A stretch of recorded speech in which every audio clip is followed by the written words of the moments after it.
Nous cherchons à déterminer si une eau polluée est tout de même potable ou non. Nous disposons pour cela de 4 documents. Le premier d'entre eux est tout simplement le seuil de potabilité lorsque une eau contient des ions nitrates. Le document 2 comporte 3 parties. Une première partie qui est un protocole qui permet de passer de l'eau que nous étudions à une solution bleue à travers deux réactions chimiques. La deuxième partie, la partie B, est un protocole qui permet de préparer 4 solutions bleues de même nature qu'à la partie A, mais à des concentrations connues. Et enfin, la partie C correspond tout simplement à l'absorbance de ces 4 solutions obtenues à la partie B.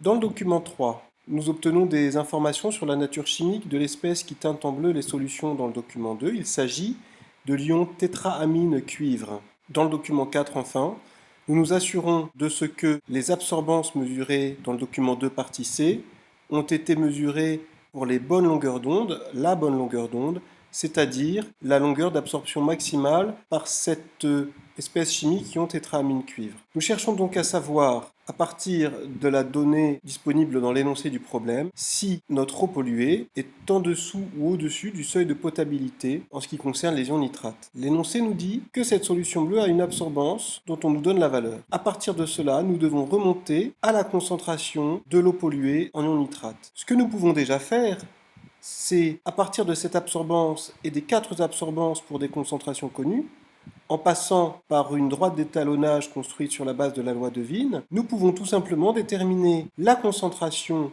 en ion tétraamine cuivre de la solution obtenue à l'issue du protocole de la partie A. Ainsi, nous pouvons déterminer la concentration en ion tétraamine cuivre dans cette solution obtenue après réaction sur l'eau polluée de départ.